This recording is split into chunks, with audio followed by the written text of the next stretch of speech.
Welcome to the Strategy Mob Podcast. Tune in for everything you need to know to stay in the know regarding the automotive industry. Here's your host, Jason Harris. Hey, what's going on, Podcast Nation? It is Jason Harris here with Digital Dealership Solutions. Today, I have a very special guest, Kevin. Kevin, how do I say your last name? I want to make sure I do it right. LeSage. LeSage. Okay, I was going to see up here being in Canada. There's a lot of I would have gone the French direction. Yeah. So, Kevin, I wanted to take the time, man. Thank you so much for coming to jam with me today. I really appreciate it. For the people out there that are listening, watching right now, Kevin, and kind of don't know about your background and kind of how you got started in the industry, if we can kind of start off with the 2-minute origin story, that is Kevin. Of course, yeah, I'd love to. That'd be a great place for us to start. So my name's Kevin LeSage. I've been with Cox Automotive for about 8.5 years now. I'm currently the Director of Digital Marketing for Autotrader. Started my career with Dealer.com, so I was launching SEO and advertising for hundreds, if not thousands of dealerships across the U.S. So getting my hands dirty in SEO and pay-per-click strategy is really one of my favorite things to do in the job. Focus on driving that quality traffic to the website, right? And those are two of the best tools to do it. After that, I did account management for a couple of years, went into sales, and I succeeded in sales. I did really well because I was always using data and analytics when I was having conversations with dealers. You know, I feel like there's a lot of snake oil in this industry. When you can take the theory out of it and bring in the numbers and actually show dealers what's working, what's not working, it becomes a much more comprehensible conversation and much more actionable to understand where your marketing dollars are most efficient. That actually led me into being the product manager for analytics across Cox, so Kelley Blue Book, Autotrader, Dealer.com. One of the big things that I'm proud of that we did during that time was we started measuring every single visit that hits a Dealer.com website based on likelihood that that visit is actually going to buy a car. So if you think about it, we reverse engineered sales that we had in VIN Solutions, CRM, and we looked at what all of these people did leading up to buying cars on Dealer.com websites. And we had, PhD data scientists actually write an algorithm to score each visit 0 to 100. So 0 is a score, on the website for 2 seconds left, didn't do anything. Score 100 is someone that submitted a form submission and is already in your CRM. So you can just quickly see the difference there. And based on their behavior, kind of give that probability of how hot or cold they may or may not be. I like to say, you measure buying signals on your showroom floor every day. We help you measure buying signals online. So from there, what I found was a great opportunity to partner up with Autotrader. And since May now, I've been their Director of Digital Marketing, really helping from a marketing, product, sales strategy perspective. So it's been a great run so far. And getting a chance to talk to you about some of the data trends we're seeing in the industry today, some opportunity, I'm excited to get into it. No, this is going to be a lot of fun. And definitely when we talk about data trends, talk about source of data. Just so the people out there kind of know, how many rooftops does Dealer.com have? Well, so that's one brand, right? Dealer.com has about 12,000 live automotive websites right now. Yep. Across the U.S. But then Cox Automotive owns Dealer.com. They own Autotrader. They own Kelley Blue Book. So you're collecting all of this information. I imagine it's tens of thousands of data points at this point, right? Oh, yeah. There's a team of people, and like I was saying earlier, PhD data scientists and data engineers, a whole lot of effort to put, to connect those dots and then start driving value, accumulating that data. That's actually the difficult part, right? Accumulating is one thing, but pulling insights and building product from insights is a completely different story. And I think insights is kind of a great place for us to start, right? Because when we look at that data, there's insights that we can use towards our operations efforts. There's insights that we can use towards our marketing efforts. There are insights that we should be holding our vendors accountable for. Of course. And there's insights that, we should be holding ourselves accountable as well. When you're as you talk to a lot of dealerships, you've been in and out of a lot of dealerships. So I imagine you've seen dealerships that embrace data and the usage of it and actively puts it into their marketing and their operations. And then you have some that are just like, I call kind of like data denial. Like Where let they're the just, finger stick it in the wind. yeah, pretty much, right? They're just like, yeah, I'm gonna go more with my gut or my feeling. So, I think that, but I also think there's a whole lot of people that are in between, and I think that's a kind of a great place for us to start. Are the people that kind of in between? That maybe they don't necessarily trust the data 100%, but they understand that there's value in looking at the data. But there's just so much, for a dealership. Where do you recommend to start? Like, how do you start? Yeah, I mean, you got to start with the constant, right? I like to always think of digital marketing almost like a science experiment. You have to start with a base, a foundation, before we start saying, is X going to drive more value, right? We need a base measurement before we even get into anything. And it doesn't have to be complicated, Jason. I work with some dealerships that hire the PhD data scientists themselves, right? And they're connecting a lot of them, the dots internally.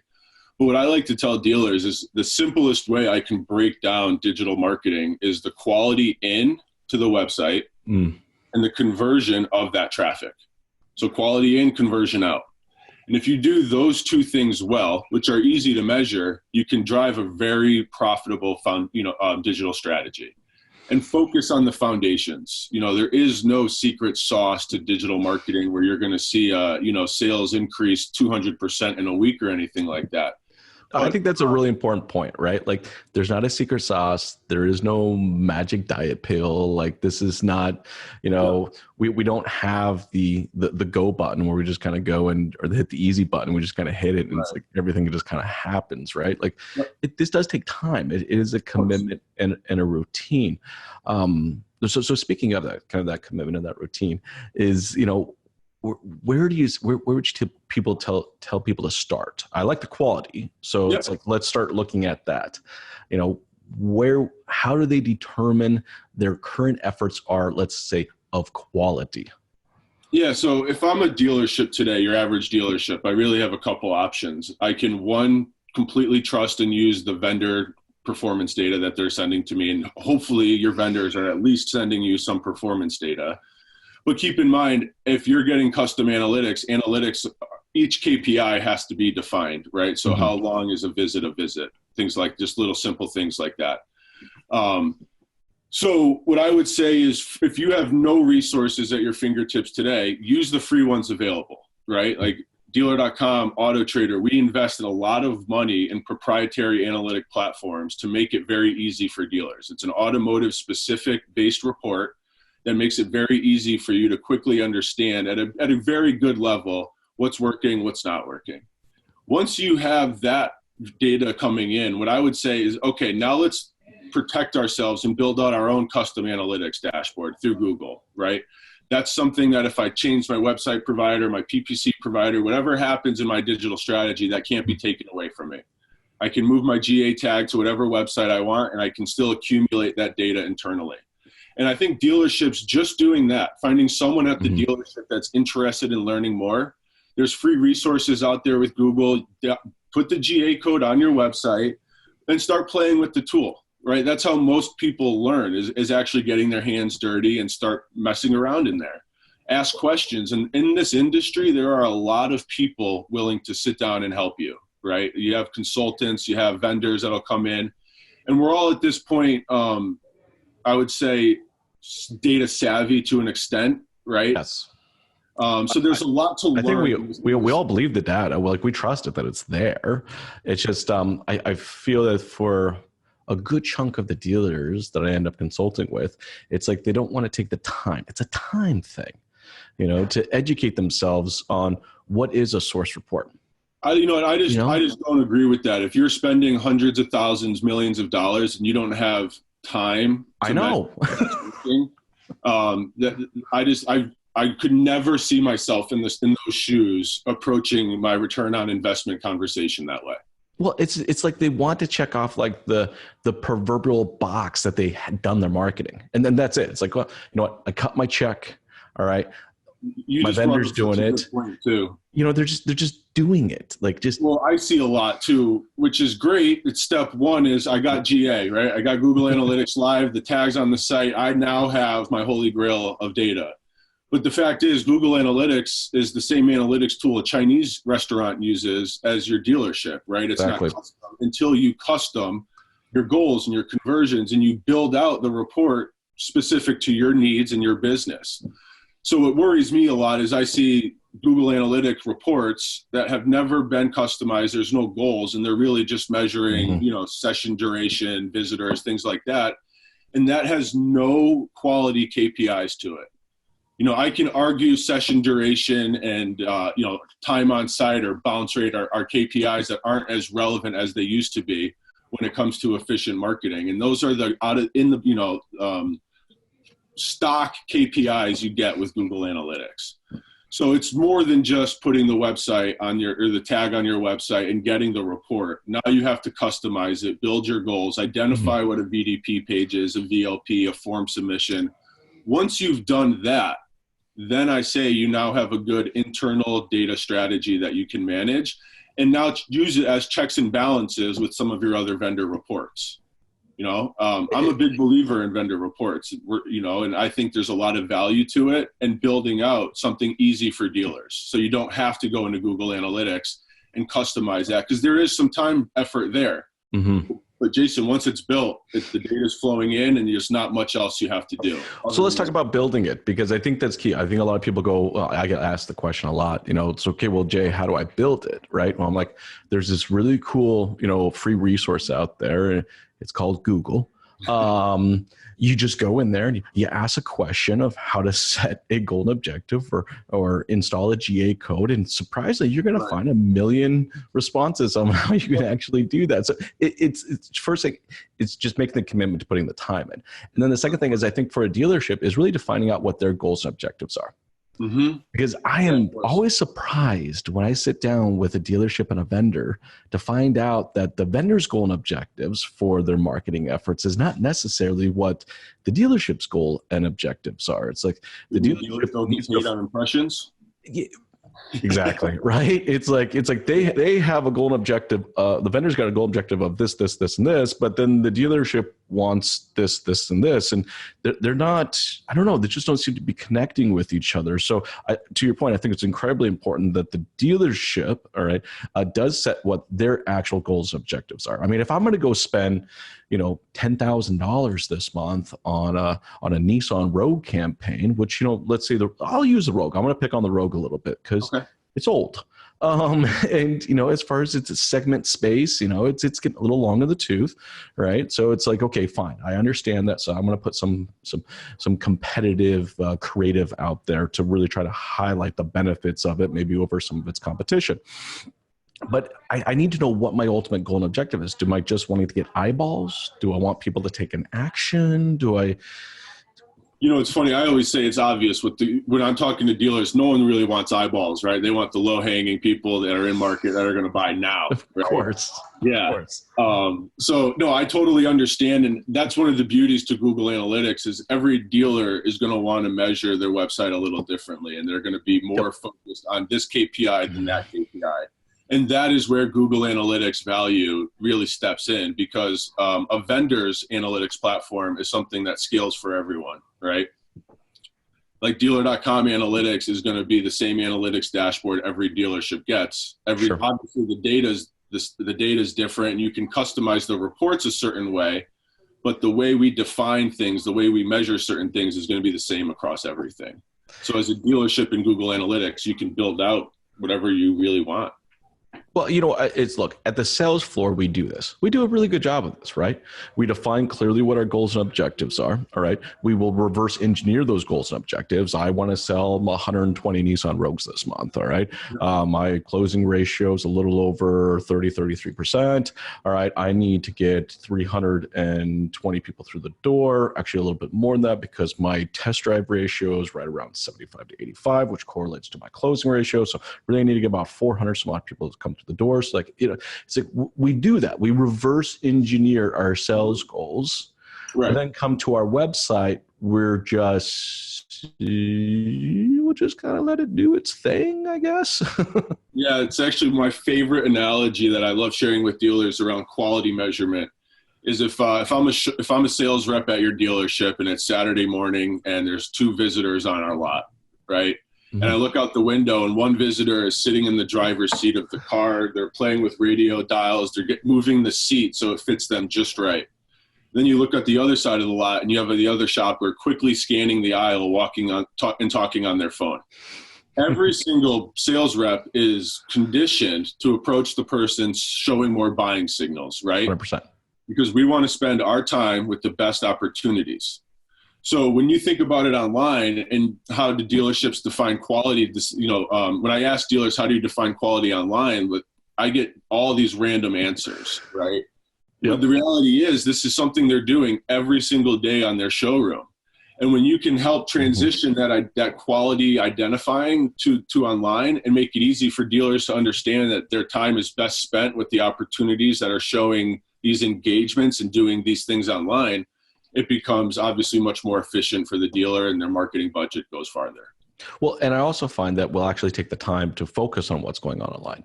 Again, see, like I said, in the sales floor, we'll reverse engineer the crap out of it. So we know all the activities and all the efforts required to get to the ultimate goal and objective, right? Yep.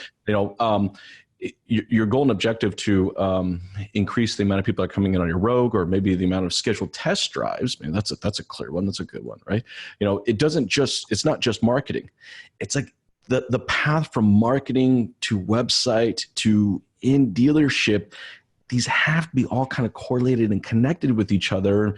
But for some odd reason, we kind of treat our marketing and our website as kind of like this thing over there. And then my physical dealership is this entity over here. And, how they kind of connect and correlate with each other, I don't know. We just seem to think that there are two different spaces. In reality, they're not. They're the same. That's the right. So it's like, how do we do that? Because like the other day, I had a dealership the other day just tell me that they wanted more test drive forms filled out. At the end of the day, Jason, I just want more forms. Can you just give me more forms? I need more leads. I love that word. But I'm like, well, then what's the value proposition for someone to fill this thing out? Your marketing efforts are doing this, right? You're bringing them to the website, but your test drive form is just literally name, date, blood type, shoe size, firstborn, there's no built-in, we have to think of marketing not just as this set of creative, but as a strategic part or the initial part to your sales operations. Yeah. So marketing's job is to get them through the front door, but the biggest opportunity and the biggest conversation I see in the industry today is the experience once they get there to talk about how these aren't two separate entities, right? If I fill out a form to schedule a test drive, which very small % of people are ever going to do in the first place, schedule a test drive form. Because there's no value to. There's exactly. Why? When I come to the dealership, I would hope the car's up front, it's ready, the keys are there, right? But what happens when you get to the dealership? Who are you? What can we help you with? Right? It's like, no, I've taken all of this time already, given you my personal information. I don't want to start over again. And if you think about it, schedule a test drive lead form is just a very basic form of digital retailing. So it's like when you can get digital retailing accomplished online and then the consumer comes into the store, if you drop the ball in experience there, you got them at the finish line and then messed up, right? Yep. That's where I see some of the biggest opportunity online today is creating that experience for the consumer in store.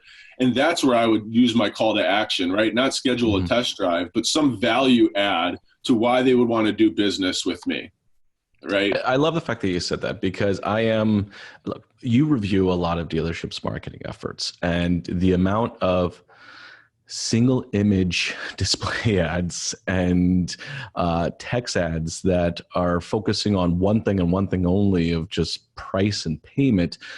But we know that there's a lot more reasons why someone's ultimately going to come in and do business with us. I think it's down to 3 different categories. In fact, actually, I'm going to put a white paper out pretty soon about this. We as a team, we reviewed a little over 1,000, dealership reviews from multiple sources. Okay. And we were looking for just simply asking the question, why does someone ultimately purchase or ultimately not purchase from you? It was really kind of funny because the same 3 reasons why they purchased was actually the same 3 reasons why they didn't purchase. That makes sense. Yeah. And it came consistent. Like the keywords were consistent. It came down to people, the amount of times that a person's name was used, Susan was amazing, or John never followed up with me, or, it's like people was a big part of it, right? Then it was product was in there. Obviously that was used a lot. And then what I call experience. The word experience was used a lot. Actually one of the most commonly used words in reviews, both in negative and positive reviews, right? It was a horrible experience. It was a great experience. But really what the consumer's saying is they're talking about operations, because that's where the experience is. Yeah. See, the experience is our operations, and our operational experience starts online. Yep. There's this, one of my favorite quotes is years ago, I was talking to a GM and he got off. It was an old school GM. And he's like, man, years ago, they used to come in and get pamphlets. And that was easy because I had my sales staff trained, if they come in asking for a pamphlet, keep them in the dealership, let's answer their questions, blah, blah, blah. And I like to say it's not about getting people to your dealership anymore. It's about getting your dealership to the people, right? And I like that one. There's great tools out there to actually accomplish that today. And then the tricky part of it is this is America, in the United States, we have 3 to 5% of Americans actually in market to buy a car. I don't know if that's similar to Canada or not. We're just shy of 4%. Okay. So the trick now to marketing is, how do I get that 3 to 5% on my website and not waste my marketing spend on that other 95% of consumers that aren't in market to buy a car? Mm-hmm. I'm all about creating demand, high funnel, right? And there's tools to do that, get your brand out there. But like I was saying earlier, dealers want leads now, right? They want that low funnel shopper that's going to be buying a car in the next couple of weeks. So it was really interesting when we started scoring every visit to the dealer.com websites to understand, where our highest quality shoppers coming in from. And we've been doing that now for, I would say, a little over 3 years. So a very easy way to explain it: every visit gets a score of 0 to 100. A score of 0, they showed no buying signals, no engagement on the site for less than 3 seconds. A score of 100, looked at multiple VDPs. They filled out a form. They're in your CRM. They're a very engaged shopper. Sure. So when we started analyzing the quality versus just the quantity, the key metric that I want every dealer here to really understand is the average metric was 30 to 40% of all traffic to dealers' websites was a complete waste. Mm-hmm. They never showed engagement. There was no buying signals, right? Yep. So I think the trap for auto dealers is, they see that cool new tool that gets the new shoppers to the website. They get promised all these visits. But like we joked about before, Jason, it's not hard to get visits, right? No, it's hard to get in-market visits that are actually going to buy a car. People that actually care. Exactly. Yeah. And dealers, it's funny, they'll turn on Google Analytics and they're like, why am I getting traffic from India? And I'm like, well, this is why we have Google Analytics, right? We're going to figure out where that traffic's coming from, and make sure it's not being spent from any marketing budget or any vendor or anything like that. And then let's fix the problem. Let's figure out what works, what doesn't, and then invest where we see success. That's it. That's all I try to do. And I think for dealerships to really kind of help make that number smaller, right? That you said it was between 30 to 40% of just wasted, correct, low quality. 40% on site for less than 3 seconds, never looked at inventory, never submitted forms or put a vehicle in a shopping cart, anything. They were there, they were out, right? It's really pushing our vendors to report back to us as far as what their targeting parameters are. Yep. It's like for some transparency too. That's what it is. It's like, I was in a meeting the other day. It was a webinar. I got asked to come in and just say, Jay, can you hear what these guys have? Yeah, sure, no problem, right? And of course, I pushed a little bit and just asked them what were the targeting parameters. What was their scoop? What was it? Yeah, like what are you optimizing for? And they just could not or would not, right? Tell me like it was some type of secret sauce. Proprietary strategy. Yeah, I'm like, that's a crock of shit. Like, I'm just like, yeah, it's like, no, it's cool. Like, as a company, this dealership is totally cool with paying you to execute on this. All they're asking for is to understand who are you targeting? Is it in market? Are we combining in market with behavior? Are we combining in market with behavior and demographic? Like, how far down that rabbit hole of targeting parameters are you going to bring this traffic in? But I think it's up to the dealerships for them to at least understand what are the targeting options out there right now. And that's huge too, because it does 2 things. One is it puts the vendor on the hot seat a little bit, right? To make sure that they're answering the questions that the dealers are looking for correctly. But two, the smartest dealers I work with love talking to different vendors and asking those questions because they're learning something different from every single one. I could think back to, 8 years ago when I had my first client as an account manager, and we're still friends to this day. He's a great friend of mine. And he tells me, like, if you talk to him today, you would think he's a digital marketing expert. But for the last 8 years, he's been learning from every vendor that comes in, and he asks some tough questions. Yeah. And the strategy he learns, he asks the next vendor and he says, is this true? And he kind of, takes all of this information in and then makes his own judgment with it all. So I think that, the smart dealers today are really listening to a lot of the pitches, but with an open mind, trying to learn at the same time, because it's always changing. This industry is moving extremely fast, and there's so much to learn. Even someone like both of us that are trying to, stay on the tip of the spear. New Google algorithm, new this, new that, and everything's changing. You know what's funny? Let's talk about change. I think that's a great direction for us to kind of head into it. There's a topic that I just don't see a lot of people talking about right now, and it's frustrating me a little bit. But as an industry, because I've been doing this for a long time on the digital side, I started doing Google AdWords in 2005. And it's just back then it was crazy. We talked a little bit earlier, it was the Wild Wild West, right? But there are some things that are changing over the next 24 months that I don't see people talking about. As an industry, we built monster strategies around remarketing. Yep. It's disappearing, and I don't hear anybody talking about it. It's like if you recently downloaded, or you have an iPhone, you recently downloaded the new iOS 13, right? You have 24 hours worth of remarketing now on that device. Chrome is talking about, now Google Chrome, obviously one of the last ones, because they own Google. They're going to try to go as long as they possibly can. But they're saying over the next 2 years that they're going to no cookies at all. Like, it's done, right? Yeah. And how they're redefining, how a thumbprint is created behind that person. That's changing. I mean, I noticed that even, 3 years ago, I had remarketing buckets for dealerships that were 30, 40, 50, 60,000 people. And now they're down to 5, 6, 7, 8,000 people. But I don't hear anybody talking about this. Yeah, I mean, the data privacy laws, right? I think it opens opportunities if you understand it correctly. And what what you're referring to, the ITP, the intelligent prevention technology, ITP, intelligent tracking prevention. Sorry, that's where Apple's now only allowing the cookie to live for 24 hours, right? So it is changing, but there's opportunity there. I agree. If you think what we're doing anyway, and what I think and where I see the industry moving in the next couple of years, is we're building out consumer profile insights and really what's called like identity graphs. So we take all of that Cox Automotive data and we connect the dots to build out consumer profile insights. So we can start identifying when people are now in market. Yes. So a good example, my wife's pregnant right now with our second kid. We realize we need a bigger vehicle.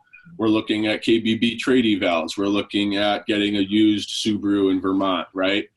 All of those two things I just mentioned are huge indicators that now our household, our family is in market for another car. So this should indicate local dealerships, OEMs, that we should start marketing them. And if they're smart in connecting all of that data correctly using third-party and first-party data, they would know that my wife's pregnant, we're looking for a bigger car, they know our credit scores are. You can accumulate all of this data. Yep. So this really starts driving into what I think is the hottest topic in automotive in the next couple of years from a marketing perspective, which is going to be personalization. Yes, I completely agree. Now, real quick before we get in there, because third party and first party, like, everybody hears it. But I think there's probably a lot of people listening or watching around that don't necessarily understand what the difference is there. You want to take a minute? I'll explain it from our perspective and then the dealers. So when I say first party, I'm talking Cox Automotive. Yep. So that's us bringing our own data into a data resource pool. And then on top of our data from AutoTrader, vAuto, Dealer.com, we're now going to pull in consumer data as well from other third-party data that are not affiliated with us today. We're working with multiple different providers out there today. to actually tell us that Kevin LeSage has a credit score of X. He's married. He has a son now, a daughter on the way. He drives a white Toyota Tundra, right? All of this information about people, but then graphing it and actually being able to use it in a proactive manner for marketing. Yes. So for a dealership, first-party data is all of those names in your CRM that are just sitting there accumulating dust in most cases, right? You have all of this unique information about these people, if they're leasing, if they finance, if they're a truck shopper, they're, all of that information. Oh, we have tons. I mean, right. If they're male, they're female, their age, yeah, we know how often they came into the dealership. There's so many touch points, that we have. So for a dealership, that would be their first party data. Yep. And then we'd be going out and getting additional data to support that, and then being able to drive a proactive marketing strategy, knowing that we can target people based off life events. So I think that's the craziest part, right? If I'm shopping now for a bigger car, what if an ad, so this is personalization where I see this going. I'm shopping online for whatever, and I see an ad that says, get out of your lease early, upgrade to a vehicle with twice the legroom and a third row seat, and free baby seat included with purchase. There you go. Right? There you go.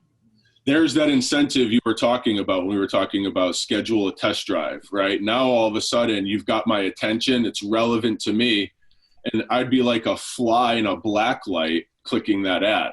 I'd just fly right into it, right? Because it would grab my attention, right person, right place, right time. It hits all three of those boxes. Well, it's targeting the audience. So right now, I feel like for a lot of vendors out there, maybe even still a lot of dealerships, they're still participating in this like shotgun approach when it comes to their digital marketing efforts. It's just the spray and pray method, and just hopefully that one of these pieces are going to be relevant to somebody. But it's email blast everyone in the CRM. Yeah, let me just blast the entire audience, right? Let me not just actually take the information that I have, all right, and realize that, hey, this is an older audience. Why they may be interested in this car is going to be entirely different to this family audience. So why are we showing them the same ad, right? This has always blown my mind. Like I don't. Yeah.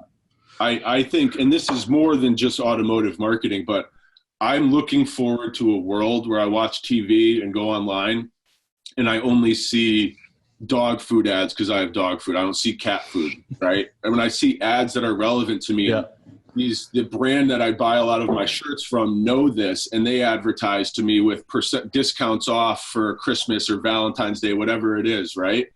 Like, think about a world like you're going to be advertised to anyway, Jason. We all are, right? And I have no problem with it. Rather than be more relevant to us. I want a business to feel like they know me. I want them, it's what I love about my Prime Video and my Netflix and my Hulu and stuff like that. It's like I go on there and it's like I feel like that company knows me. Like they just fed up a new series about this sci-fi, and I was like, all right, they know me. Not only are today a lot of companies driving a poor consumer experience for ads that I have zero interest in, then they're spending money on it. Yeah. So poor consumer experience and wasted marketing spend. You would think we would have a good solution to kill those two birds with one stone and once that problem is solved, and I think the younger generation is more apt to sharing some of that data, their personal data. So I think over time with privacy laws, and we'll see where that lands, and the younger generation getting older, I look forward to a world, and I would actually even spend $50 a month if they would just target me through my cable with ads that were relevant. And I could only get relevant ads because it would assist me in my shopping, right? Yes. When this it would be helpful. That's the key. It'd be helpful. It wouldn't look like it's a nuisance. It's like I am willing to give up my information as far as how old I am and my buying habits and how many kids I have, and so that the experience I get, because to your point, I'm gonna get marketed to anyways. Like I know they're gonna do it, right? At least make it relevant to me. The automotive opportunity here is, what if I got an ad that said, hey, your Tundra holds the most value if traded in the next 3 months, based off your mileage, based off all of the data that we already know about your Tundra. And all of a sudden, now you're assisting me in my shopping experience and my ownership process, right? There could be little key things that we could deliver along that way in a personalized message to help the consumer and educate the consumer, not making an annoying ad that's just I have to mute when I'm watching my TV and then pick up my phone or something, right? Yeah, $5,000 off. Yeah, low interest rates, huge discounts. Yeah, imagine instead of something wasted like that, it was relevant to you, free baby seat included, whatever the case was. So to your point of where I see the industry moving in the next few years, there is silly opportunity in personalization, and I'll throw out a quick dealership stat for you too. Cool. At dealer.com, we have some exclusive contracts with OEMs. So an OEM has all of their websites in the US with dealer.com.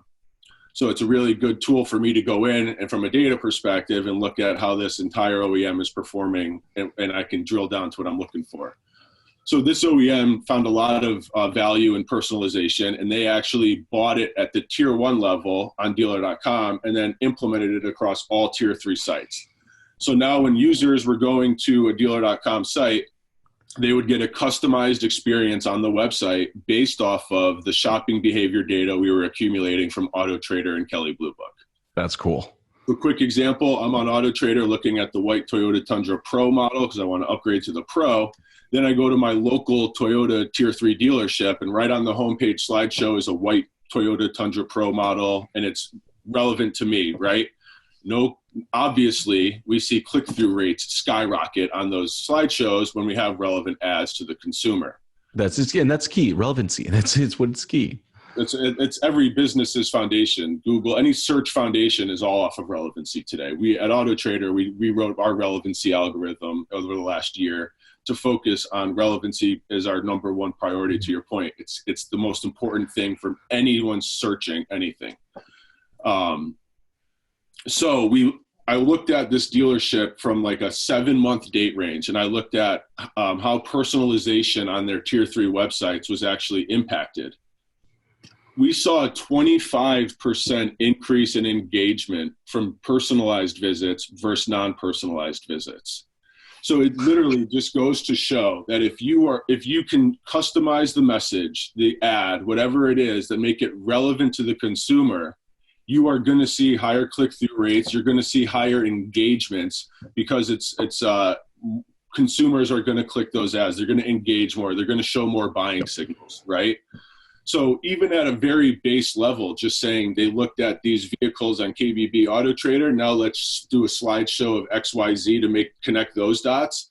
Think about when we can connect the dots to the life events and know that my wife's pregnant and we're looking for a bigger car. And all of a sudden, every visit to your website gets a completely different experience. You're getting different experiences online, and that is where dealerships are going to find much more efficiency in their budget because everyone coming in is going to have that different experience, and they're going to be that much more likely to convert with that dealership. And I think that, the key word that you said there is efficiency. Look, we're going into this new year, 2020, looked at a lot of forecasting, a lot of manufacturer forecasting. There's some slight increases. There's some in between, just flats. There's some that are going to be down a little bit. It's not going to be a big year for us, right? It's going to be pretty much what we saw in 2019. Efficiency is the key for everything. I think we do a pretty decent job looking at our operations for efficiency, but it's now, I think 2020 is the year to really start looking at your marketing and efficiency. And to your point, it's all about doing it for the customer, for that audience. Kevin, I know that's our time today, and I want to thank you so much for jamming with me. I'm pretty confident we're going to do this again soon. A lot more. I know, yeah. We could definitely fill a whole nother hour here. For anybody out there that's listening or watching, I would love to connect with you and learn more about what you guys are up to. What's the best way to do so? Email me. My email is kevin.lesage, LESAGE @coxautoinc.com. I'd love to connect with you more, Jason. Connect with some of your followers, and obviously. At AutoTrader, we're going to NADA in the next couple of weeks, right? We've got a lot of cool new stuff that we're delivering. We've recently completely rebuilt our analytics dashboard to bring real-time analytics from AutoTrader behavior. a lot of connectivity with other brands. And again, the goal there is to find those efficiencies. And when you want technology to communicate with each other, right? That's why I have an iPhone and an Apple TV. So when I can't finish my movie on the flight home, I can come home and pick it up right where I left off. It's a great experience, isn't it? That's what it comes down to. Exactly. So I appreciate the time today. This was fun. Thanks, Kevin. This was awesome. I look forward to doing it again soon. Thank you.